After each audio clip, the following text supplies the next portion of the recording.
Voltando. Desculpe ter a interrupção, é que eu estava tendo um probleminha aqui em casa, então eu acabei interrompendo o vídeo. Mas enfim, voltando ao que eu estava falando, né? A questão, por exemplo, dessa desvalorização do corpo e das paixões, né? O seu controle de humanização. Surge, então, a partir daí, tá? Uma liberdade sexual, então, o culto à beleza, né? Hoje as pessoas, principalmente as modelos, né, querem ficar cada vez mais bonitas para passar o seu produto, né? Então, de certa forma, tanto as modelos como as atrizes, elas usam produtos de beleza, né? Isso tudo é uma questão de estética hoje, né? Que é você também transmitir a ideia do consumo, a ideia da individualidade, né? As pessoas não querem mais ser gordas, as pessoas querem ser magras, né? Então, tudo isso mostra que há uma mudança, né? No comportamento das pessoas. O filósofo francês Gilles Leopold refletiu sobre a mudança no nosso tempo e considerou inevitável, referindo-se ao ecletismo de felicidade. Destacou aspectos positivos da nova ordem, na qual coabitam fenômenos contraditórios da massificação e da personalização do individualismo exacerbado e do individualismo responsável. O que seria esse individualismo? Por um lado, estaríamos ganhando a autonomia da personalização, já que as respostas não estão prontas, o que permite comportamentos alternativos. Neste caso, basta conciliar a preocupação de si com a generosidade, no esforço para a construção de uma individualidade responsável pelo outro e pelo mundo. O que ele quer dizer? Ele quer dizer que você não deve deixar de buscar a sua própria individualidade. O que ele está querendo dizer é o seguinte, pessoal, que ele quer que vocês busquem esta identidade de si e essa individualização, mas que essa individualização possa se comportar também com a sociedade que está por aí.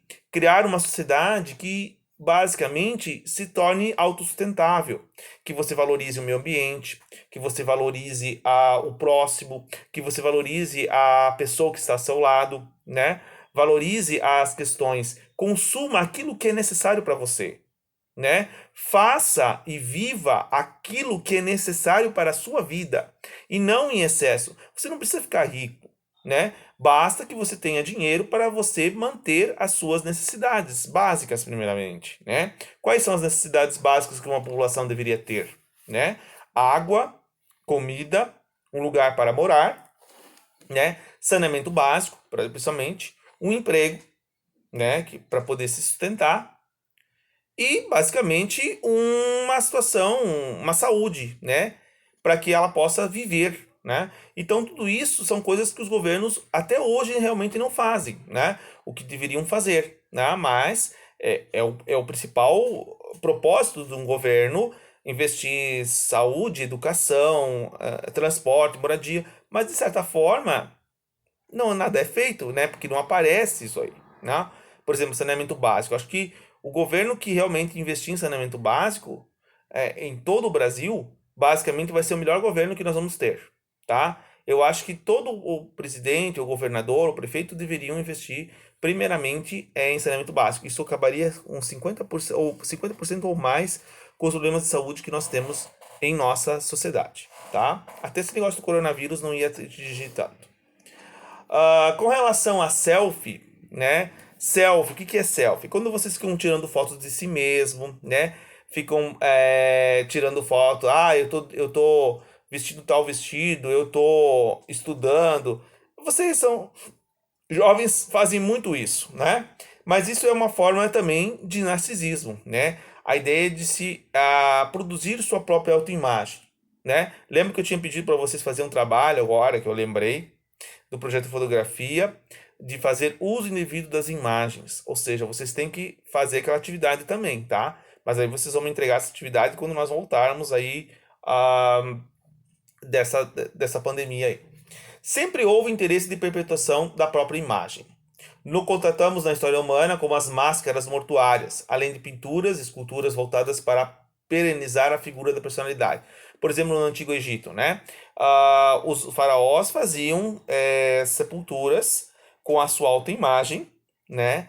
Caso, digamos, a sua alma voltasse para o seu corpo e o corpo seria deteriorado, ele a alma realmente voltaria para a sua própria imagem desenhada ou pintada. Então, essa ideia de você fazer autoimagem. Até os nobres na idade da Idade Média faziam o seu autorretrato, né? Que era você pintar a si mesmo. Os pintores também pintavam-se a si mesmo em suas obras, né?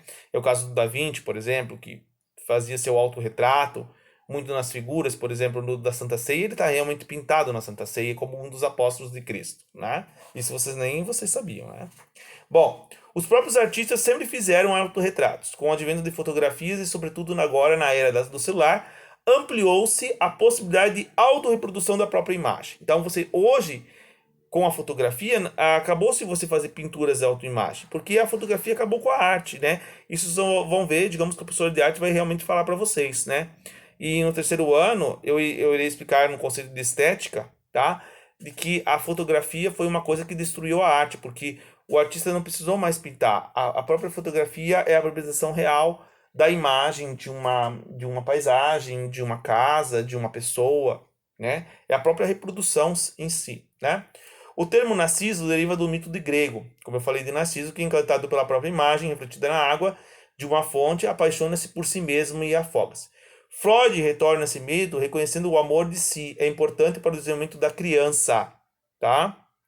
A criança precisa se autovalorizar também, certo? Que decida ser objeto de amor dos outros e também de si mesmo. O problema da self estaria em não conseguir superar o enclausuramento que impede o contato com os outros e a cultura que se vive. Se a criança se autoapaixona, acabaria basicamente os problemas de depressão, inclusive com vocês, muitas vezes que muitos optam em se suicidar pelo fato de não se gostarem de si mesmos. Então essa ideia do narcisismo também tem um ponto positivo. Se você realmente ama a si mesmo, você não vai se matar. Você não vai, digamos, se autoflagelar nesta angústia que você está tendo. Eu, por exemplo, nunca tive depressão, mas parece que agora, devido a esse problema de não sair de casa, eu estou com uma angústia tremenda. Eu acho que eu vou precisar procurar realmente um psicólogo, porque eu estou realmente desesperado, né? Mas só eu trabalhando aqui com vocês já me acalmou um pouco essa ideia de, né, de estar com depressão, porque eu prefiro mil vezes, eu gostaria realmente de estar aí com vocês, né? Do que ficar aqui em casa sem fazer praticamente nada, né? Apesar que eu tenho meus livros aqui, mas mesmo assim não é o suficiente, né? A gente tem que tentar fazer outras coisas, né? Além do normal para não ficar meio desesperado, né? Meio cabreiro com as coisas. Então, a felicidade, ela pode ser buscada em si mesmo, tá? Então, cabe a isso, crianças. Vocês têm que pensar em si mesmos, mas não em forma de exagero, tá? Pensar que essa ideia de você realmente buscar a individualidade, mas uma individualidade que seja consciente e coletiva com os outros, né? Hoje, vocês estão vendo na televisão, eu nunca vi, digamos, um governo ou a sociedade ser tão solidária com as pessoas como está sendo. As pessoas estão começando a distribuir alimentos para quem não tem, né? As pessoas estão ajudando as pessoas a se alimentar, principalmente as pessoas de rua. As pessoas estão se cuidando melhor, da sua própria saúde, higienizando suas mãos, usando máscaras. Isso aí para evitar, de certa forma, não vai só evitar a pega do coronavírus. Essa ideia de se autocuidar da sua saúde, da limpeza do seu corpo, de situações assim, vai, de certa forma, evitar também qualquer, até mesmo uma gripe comum de você pegar, porque isso vai, de certa forma, eliminar, né? O que nós temos que tentar agora, né, devido à situação atual, é basicamente tentar sobreviver, né? Eu não, isso era uma coisa que os primeiros homens faziam. Lembra que eu falei no ano passado? Os primeiros homens tinham como objetivo na vida a reprodução e a sua sobrevivência. E agora nós estamos tentando sobreviver, né? É uma questão de quem realmente sair vivo desta pandemia vai ser uma grande vitória. Nós vamos ser resistentes, tá? Vamos ser resistentes, certo? Então, crianças, eu vou encerrando por aqui, tá? Eu vou deixar uma atividade para vocês fazerem no Google Classroom, que é um artigo da entrevista com Gilles Lipovetsky, com relação ao coronavírus. É um sintoma da hipermodernidade? Entrevista com Gilles Lipovetsky. Vocês têm basicamente 5 questões que eu elaborei desta entrevista do Gilles Lipovetsky. É basicamente a leitura do texto. Vocês vão ler o texto que está lá. É um link que eu vou deixar escrito na atividade, tá? Um link na atividade lá no Word. Vocês vão achar na internet esse link da Faculdade Unicinos, que é o artigo onde está o artigo do Gilles Lipovetsky. E desse artigo, vocês vão responder essas questões e me entregar na semana que vem, na segunda-feira. Que será que dia, segunda-feira? Alguém tem calendário aí? Porque eu estou realmente sem calendário disponível no momento. Deixa eu ver aqui se eu consigo achar algum. Espera aí. Acho que eu tenho aqui na minha agenda.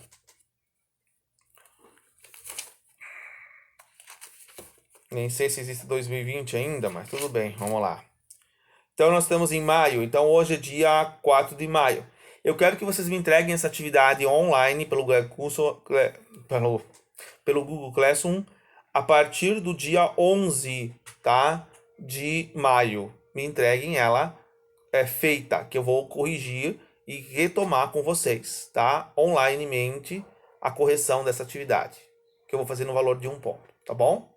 Depois que nós tivermos uma grande quantidade, eu vou mandar uma prova também para vocês fazerem, tá?